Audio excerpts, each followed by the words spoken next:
Hey y'all, it's Cam again. So this is actually switching gears from the Epstein stuff, but it's still kind of CIA-ish intelligence adjacent, I guess you could say. But this is the Senate torture report. And then let's see, the actual name of it is the report of the Senate Select Committee on Intelligence Committee Study of the Central Intelligence Agency's Detention and Interrogation Program. And as after 9/11, many suspected terrorists were detained for extended periods and tortured, according to this report. I've been watching a lot of stuff about, Osama bin Laden, really. I mean, but beyond the 9/11 stuff. And I know some people are too young to really remember it, but if you were of a certain age, you probably remember when the towers fell and all that stuff. But anyway, this is video number 40. There's a lot of these in there. I've already read quite a bit of this document, but it's like 712 pages. And we're on page 390.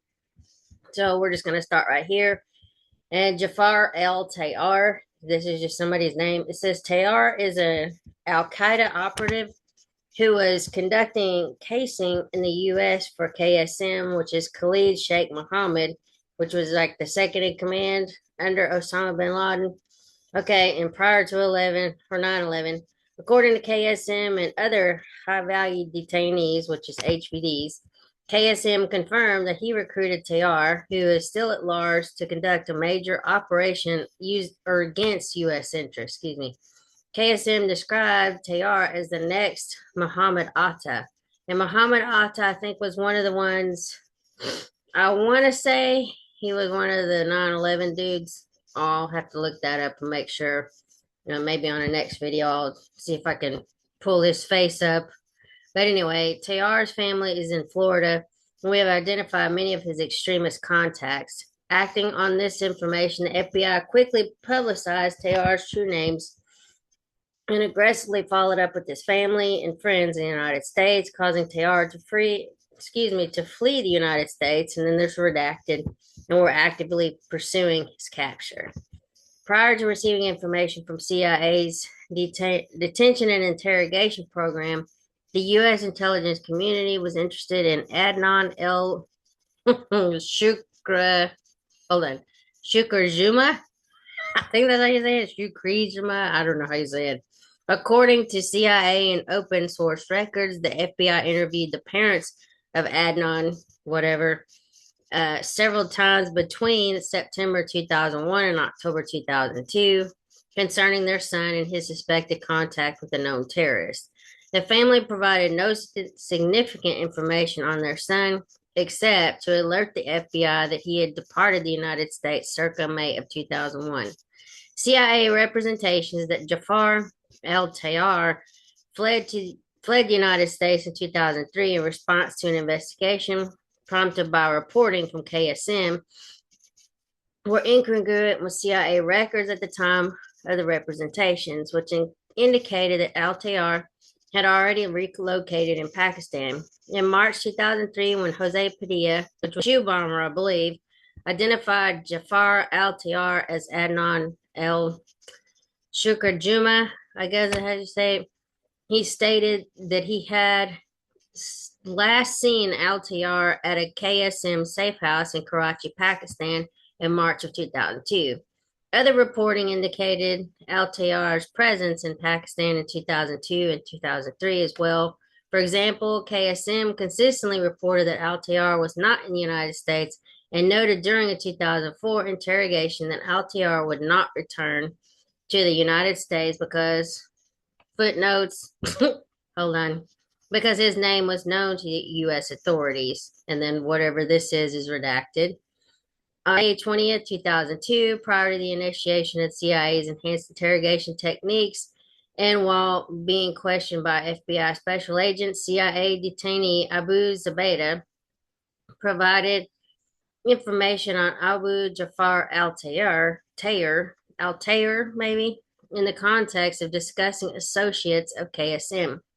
Abu Zubaydah provided a detailed description of Abu Jafar Al-Tayr and stated that he was an English speaker who had studied in the United States.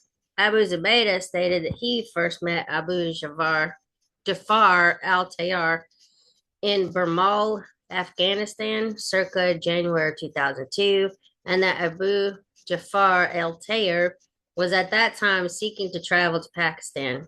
Abu Zubaydah repeated that Abu Jafar al-Tayyar spoke very good English and was short and stocky with black hair and dark skin.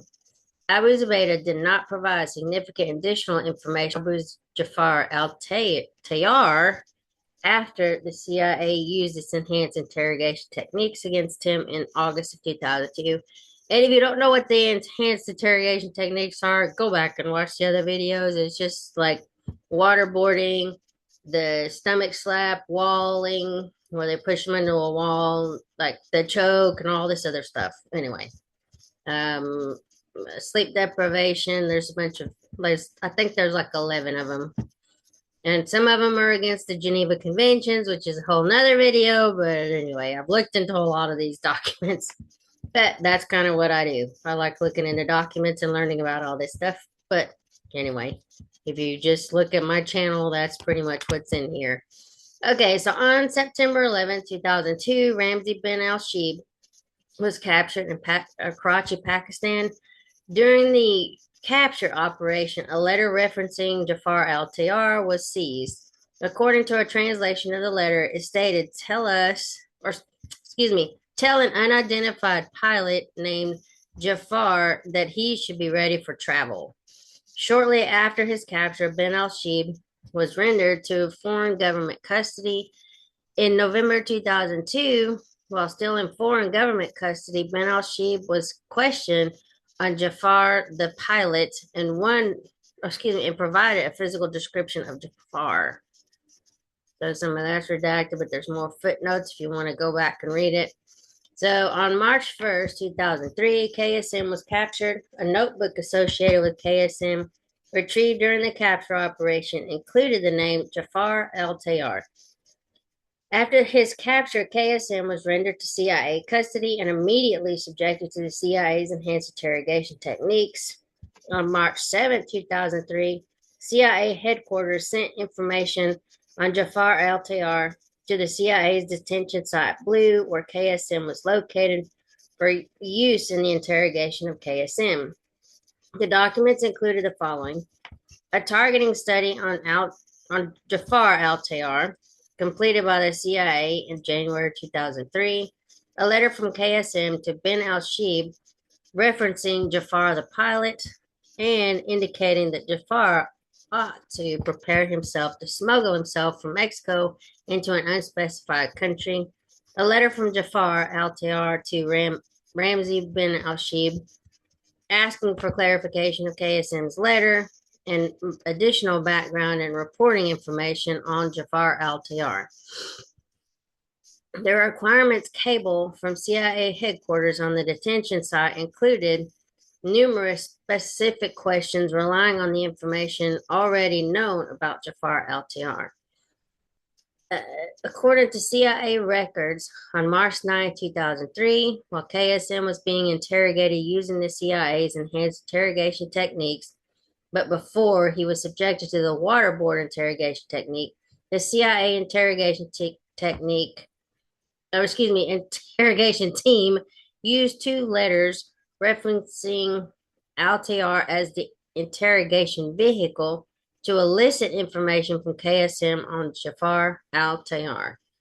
CIA cables state that KSM did not provide and claimed not to know Jafar al-Tayyar's true name. However, KSM stated that Jafar al-Tayyar's father lived in Florida and was named Shukri Sherdil. I guess that's how you say it. This information was not accurate. Open source reporting indicates that Jafar al-Tayyar's father's true name was Gulsher El Shukrajuma. Okay. So there's more footnotes if you want to read any of that. Okay, so over the course of the next 2 weeks, during the period when KSM was being subjected to the CIA's enhanced interrogation techniques, including the waterboard, KSM referred to Jafar al-Tayyar as being engaged in multiple terrorist operations. As a result, the CIA's detention site began describing Jafar as the all-purpose al-Tayyar whom KSM had woven into practically every story, each time with a different role. CIA records confirm that KSM made numerous statements that Jafar al-Tayyar's terrorist plotting that were deemed not to be credible by CIA personnel, including but not limited to statements that Altair was engaged in terrorist plotting with Jose Padilla. Altair was engaged in terrorist plots against Heathrow Airport. Altair was involved in terrorist plotting with Majid Khan, and Altair was engaged in an assassination plot against former President Jimmy Carter. Why? Okay, I mean, unless it has something to do with the Iran stuff back in like 79 with the hostages. I mean, like you gotta go way back. Okay, on March 12th, 2003, when KSM was confronted with a page in his notebook about Altair, KSM stated that he considered Altair to be the next emir for an attack against the U.S. in the same role that Muhammad Atta had for 11th of September. On March 16th, 2003, KSM stated that the only comparison between Atta and Altair was their education and experience in the West. Let's look at this Altair dude. Muhammad Atta. Just so I know who he is. Okay. Yeah, I knew it was him. Yeah, he was like, I guess you could say, like, the main dude for 9/11. So he was an Egyptian engineer and terrorist hijacker for Al Qaeda. Let's see. Yeah, let's see. He was born in Egypt. Okay, so yeah, he died at 33 at the World Trade Center. Yeah, I just had to look that up real quick because I wasn't sure. I recognized the name, but I couldn't be for sure. Okay, let's go back. So we'll start right here. I think that was it. Yeah, an experience in the West. Okay.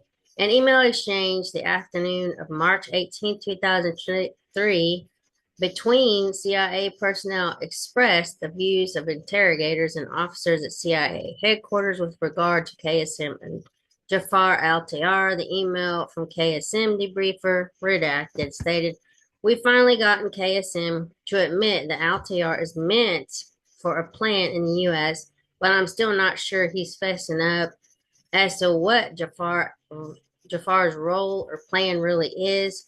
Today he's working with Majid Khan. Yesterday the London crowd. The day before Padilla. You get the point. Anyway, I'm still worried he might be misdirecting us on Jafar." An officer from CIA headquarters responded, "I agree, KSM is yanking our chain about Jafar, really trying hard to throw us off course, suggesting whatever Jafar really is up to must be bad, like really bad." The officer noted that another a big hole is Jafar's true name, and relayed that KSM's use of another Abu name, Abu Arif, doesn't get us far. When KSM was confronted with the reporting he had provided on Jafar al-Tayyar, KSM claimed that he had been forced to lie about al-Tayyar because of the pressure he was under from his CIA interrogators, who had been subjecting KSM to the CIA's enhanced interrogation techniques since his rendition to CIA custody. Additional CIA records from this period indicate that while KSM claimed not to know Jafar al-Tayyar's true name, KSM suggested that Jose Padilla, again the shoe bomber, then in U.S. military custody, would know his name. According to CIA records, the FBI began participating in the military debriefings of Jose Padilla in March of 2003, after KSM reported Padilla might know the true name of a U.S.-bound al-Qaeda operative known at the time only as Jafar al-Tayyar. Padilla confirmed Jafar al-Tayyar's true name as Adnan el-Shukrajuma. I guess that's how you say that. Anyway, In March 2003, a senior CTC, I think that's counterterrorism, officer noted, sorry, differences between KSM's reporting and reporting from Ramzi bin al-Shib. Now, I think Ramzi bin al-Shib, let's look him up. I think he was behind the first, hold on, the first, let me see, let me look here. The corners, paragraph 13. I thought he was involved with the first, uh, hold on, he was a key facilitator September 11th attacks 2001. Okay, no, I thought he was one of the ones that helped with the 93 bombing, but no, that's not true. Like the underground garage at the World Trade Center. Just saying. So, no, he was involved with the 2001 stuff, not 93. Okay, sorry. In April of 2003, an intelligence community assessment concluded, based on comments from other detainees, including those not in CIA custody, that it seemed obvious that KSM was lying with regard to Jafar al-Tayar. In July 2003, after Ammar al-Baluchi stated that Jafar al-Tayar was not suited to be an operative and was not doing much of anything, the deputy chairman of the Community Counterterrorism Board warned, if KSM has pulled off focusing us on a person who is actually no threat, it would mean that our interrogation techniques have not broken down his resistance to any appreciable extent, and they will have to doubt even more strongly anything he says. It seemed like they did better when they were trying to be build rapport, I guess you could say, than instead of the harsh treatment. But you got to do what you got to do when you're dealing with terrorists because they have really nothing to live for and they're willing to die for their beliefs. So, yeah, I don't know. You decide on your own whatever you feel about torture and stuff like that. I'm not telling you what to think. I'm just showing you what they did to some of these people after 9/11, according to these documents. Anyway, let's go on. So in December of 2005, an NCTC Red Team report entitled Jafar al-Tayar, an unlikely al-Qaeda operational threat, highlighted the possibility that the information provided by KSM on al-Tayar's capabilities and terrorist plotting was simply deception. The report described a large body of other detainee reporting from Abu Faraj al-Alibi, Abu Talha al-Pakistani, Abd al-Rahim Ghulam Rabbani, and Ammar al-Baluchi, consisting of largely dismissive statements about Jafar al-Tayar's capabilities and role in al-Qaeda. The identification and arrest of Salah al-Amari, the CIA represented to the CIA Office of Inspector General that as a result of the lawful use of EITs or enhanced interrogation techniques, KSM or Khalid Sheikh Mohammed provided information that helped lead to the arrest of terrorists, including Salah Amari, a sleeper operative in New York. This information was included in the final version of the OIG's May 2004 special review under the heading Effectiveness. This CIA representation is inaccurate.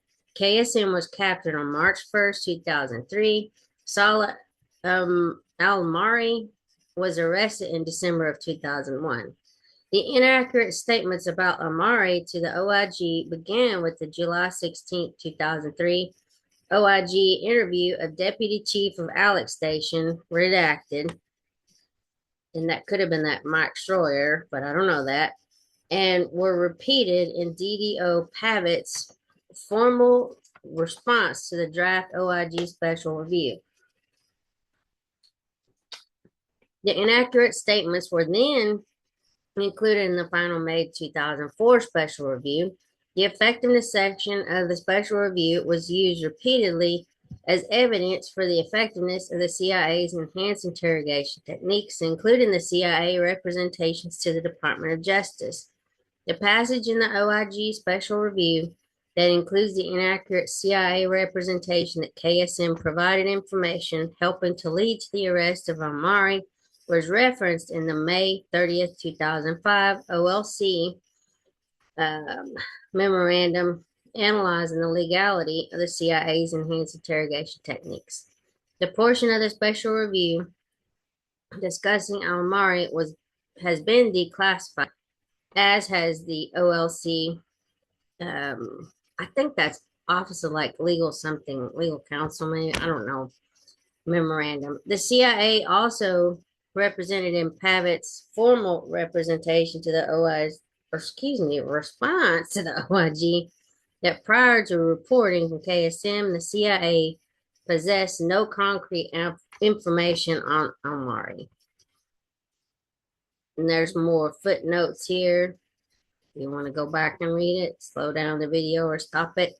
Okay, this representation is incongruent with CIA records. CIA records indicate that prior to the CIA's detention of KSM, the CIA possessed significant information on Almari, who was arrested after making attempts to contact a telephone number associated with Al-Qaeda member and suspected 9/11 facilitator Mustafa al-Hassawi. Mustafa, let's see. I just want to see this. Mustafa al, what is it? Hassawi. Okay. Yeah. He was held in secret CIA detention for the next 3.5 years before being transferred to military detention at Guantanamo Bay in September of 2006. Let's look at KSM just while we're here. Khalid, how do you say it? Khalid. Okay, there you go. He's a hairy man. Look at that. Ooh, hairy beast. Okay.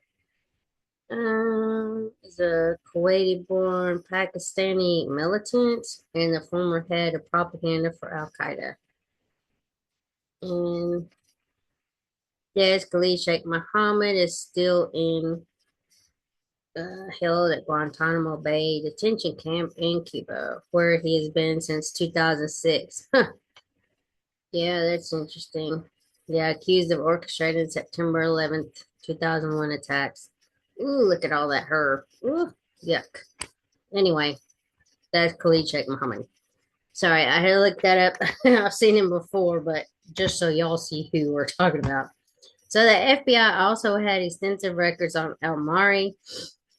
On March 26, 2002, a year before any reporting from KSM, the FBI provided the committee with biographical and derogatory information on Almari, including Almari's links to Mustafa al-Hassawi, I guess I say it, suspicious information found on Almari's computer, and Almari's connections to other extremists. The collection of critical tactical intelligence on Sky, I don't know how to say that, Sky, Pakistan.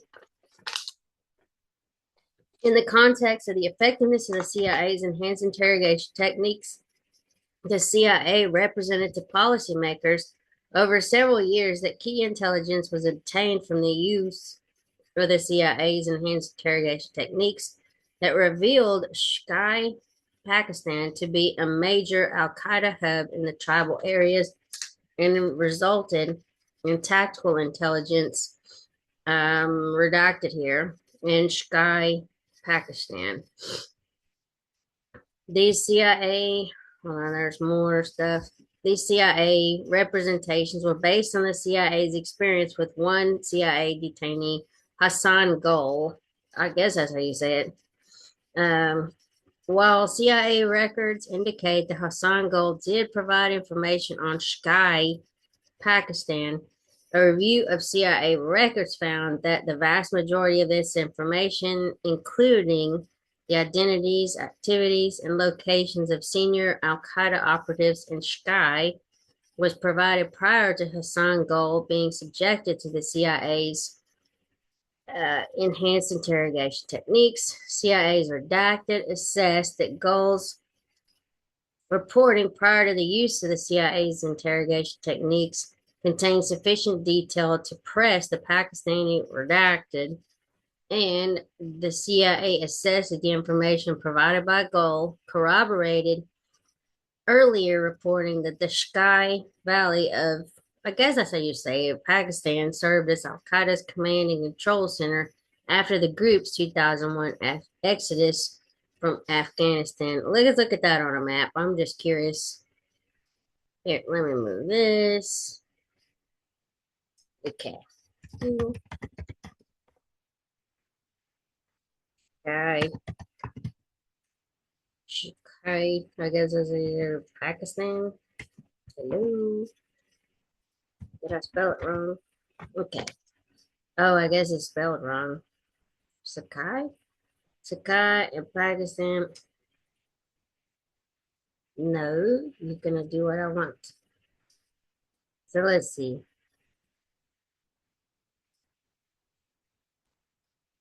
No, we're gonna do what is Sakai? Sky? Sky? Pakistan.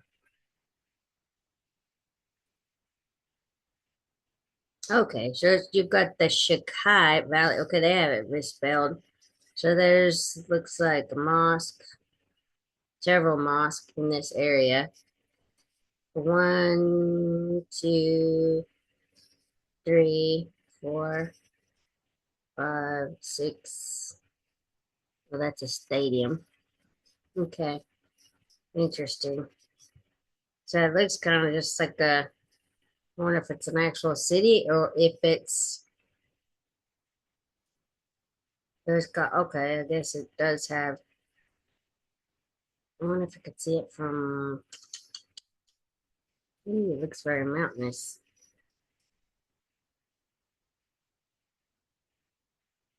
Looks like, I guess it's like, okay, I guess, yeah, that's the city, maybe. Maybe they have some housing.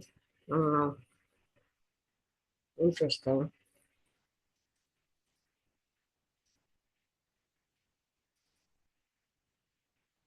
Well, it's just kind of mountainous valley. Maybe they got some houses. Okay. I don't know what all this is, but anyway,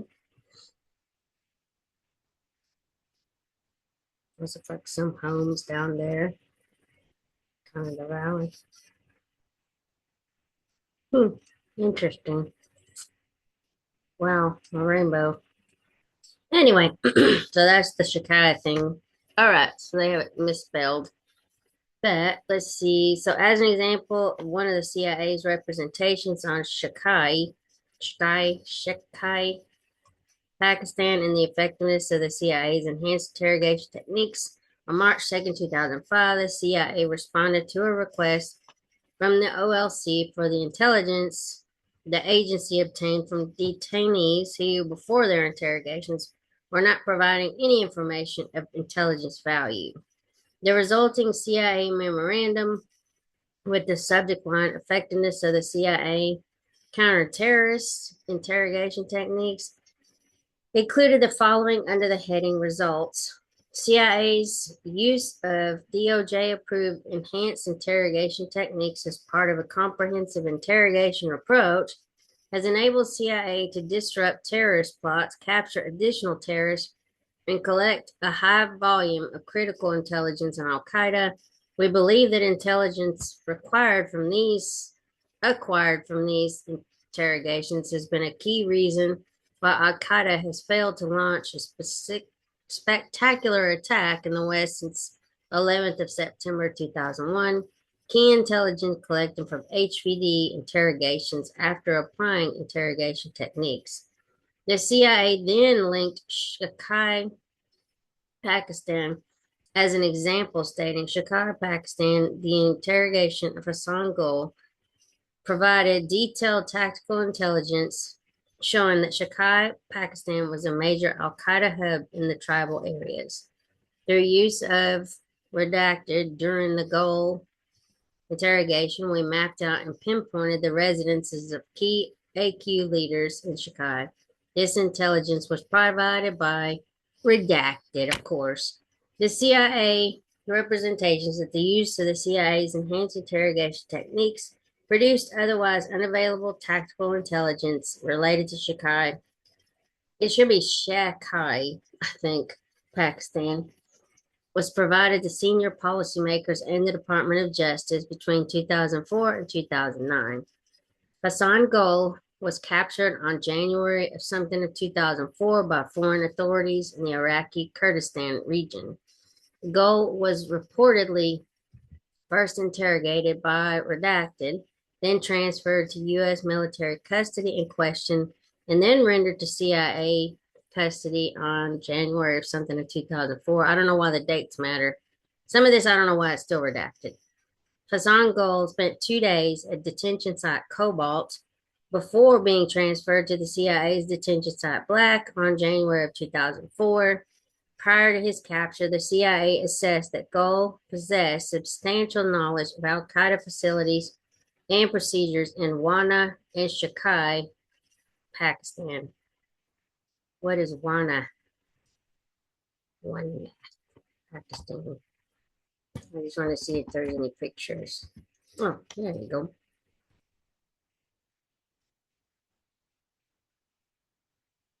Okay. So it looks like a little town, maybe. Let's see. Kind of mountainous, hilly. Looks very green and lush. What kind of tree is that? Interesting. So I got some mountains. It's kind of nice looking. I don't think they would take Americans there, but okay, it's cool. I'm good. And at least they have a nice stuff to look at. We're good. All right.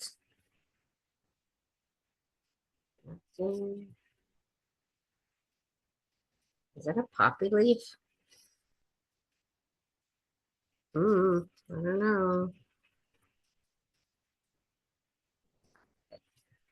Okay, I just wanted to see what was in there. Okay.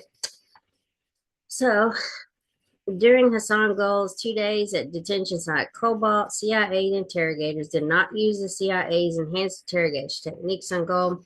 Instead, CIA cable stated that upon his arrival at CIA detention site, Hassan Gol was examined and more footnotes and placed in a cell, given adequate clothing, bedding, water, and waste bucket. During this 2 day period, January something 2004 to January something 2004, Gold provided information for at least 21 intelligence reports.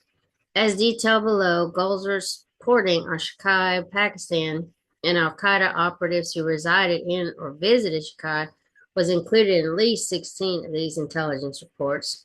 The reports included information on the locations, movements, and operational security and training of senior Al Qaeda leaders living in Shakai, Pakistan, as well as the visitors of leaders and operatives to the area. The information provided by Gol included details on various groups operating in Shakai, Pakistan, and conflicts among the groups. Hassan Gol also identified and decoded phone numbers and email addresses contained in a notebook seized with him, some of which were associated with Shakai-based operatives.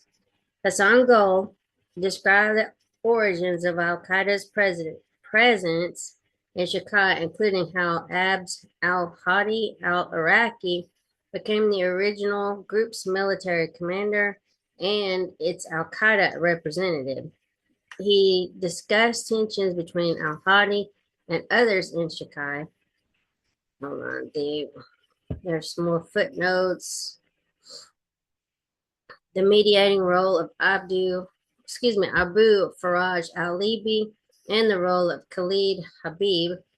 Hassan Gol explained how he moved to Shakai due to concerns about Abu Musab al-Baluchi's contacts with redacted, how he traveled to Chicago to make contact with Abd al-Hadi al-Iraqi, and how Abu Faraj mediated between Gul and Hamza Rabi.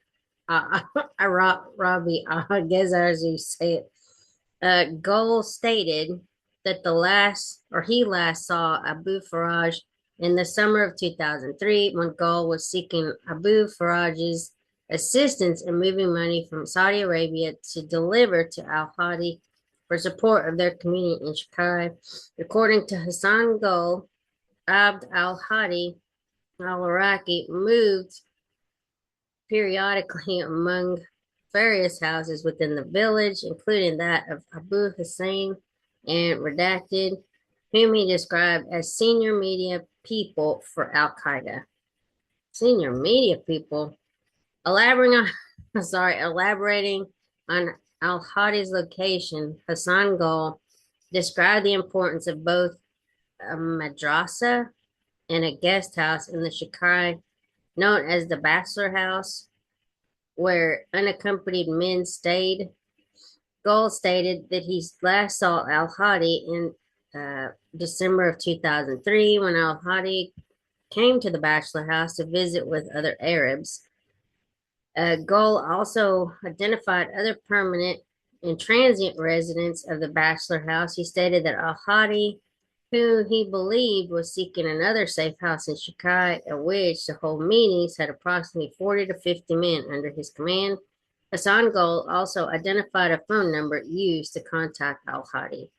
Let's look at what a madrasa is. I don't know what that is. There's some more footnotes if you want to read. Let me see here. Oh, sorry, I went back too far. Yeah, I don't know what a madrasa is. This will be the last thing I'll look up because I don't know what that means. Let's see. What is a madrasa? Madrasa meaning, I probably spelled it wrong.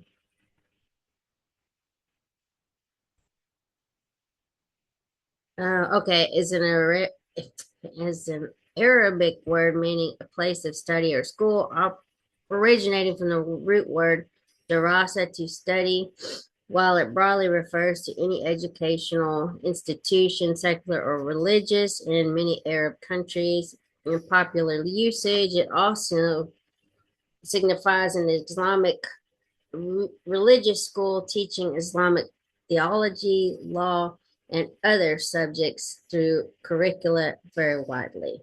Okay, so anyway, we're going to stop there. I'll keep going on this. It may just take a little bit. We still got a while to go, but we're at page 402 now, of the 12 page document. But anyway, I will talk to y'all later. Have a good one. Bye.